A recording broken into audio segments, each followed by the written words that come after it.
Hello, welcome back.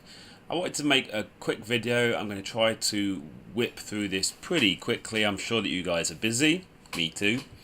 But I wanted to make this video just to go over a alternative to Canva that I have been trying out, which is called Snappa. Now, I really like the option and the usability of Canva, but the problem that I have is that the free version is kind of a bit too limiting for me these days, and lots of other people are using Canva. It's really popular now, so I find that a lot of the stuff that I am posting up on social media, for example, if I use Canva, it just looks kind of similar to what other people are doing. Certainly if you use the templates, and that's what I often will do because I'm in a hurry. So yeah, so that's why I'm kind of looking for other options. And when I was looking at other options, this was one that I tried and I really like it. It still has pretty much all of the features of Canva. You can actually look at their website and have a look at all their features, but it's got all the same stuff, all the templates, images, all the same stuff that you can do.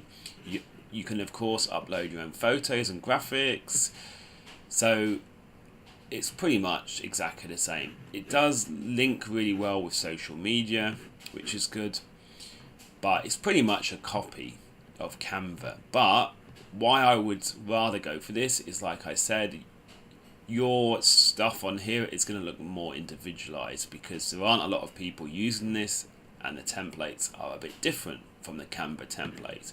But the other reason is that they will give you more in the free version of this than in the free version of Canva.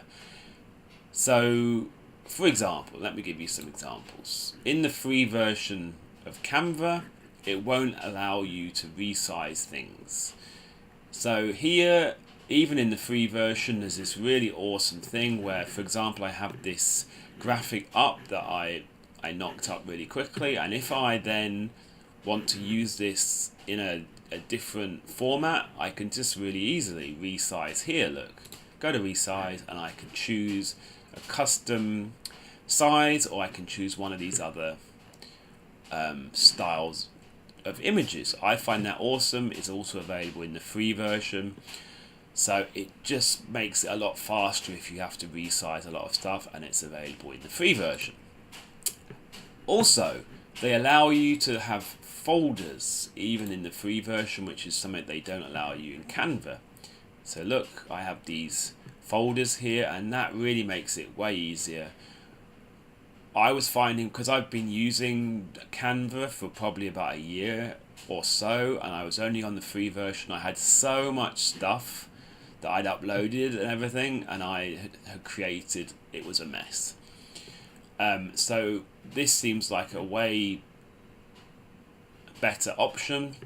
The only thing that I don't like that much is you can't really make a folder inside a folder. Or I certainly haven't worked out a way to do that. Maybe you can, but yeah.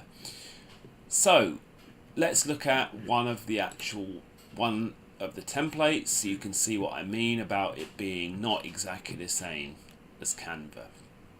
For example, I could go to a YouTube thumbnail here, and you can see here we've got all these options.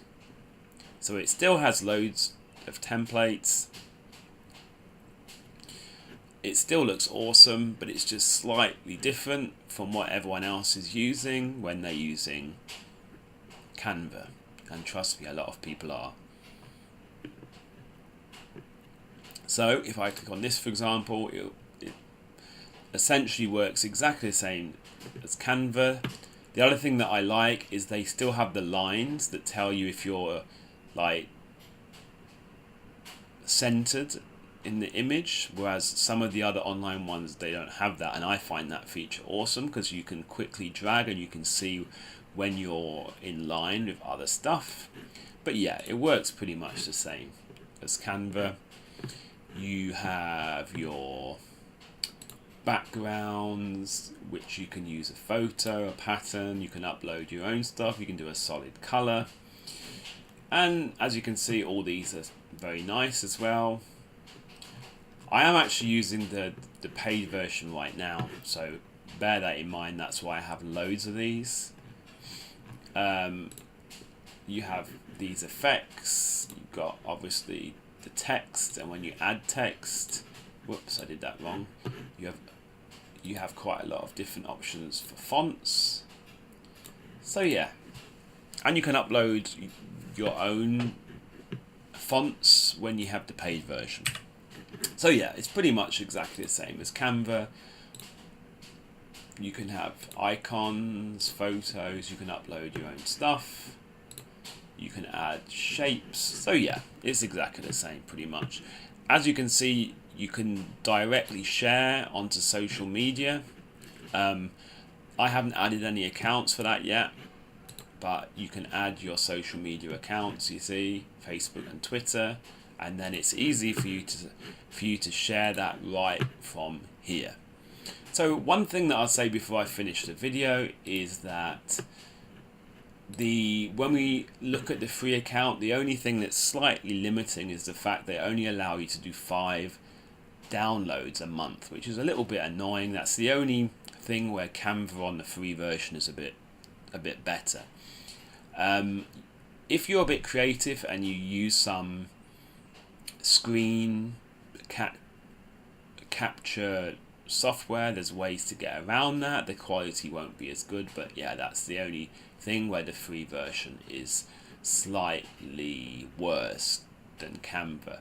Everything else, like I showed you, I think is a bit better. I feel that as long as you're willing to pay yearly, the cost of the paid version is slightly cheaper than on Canva.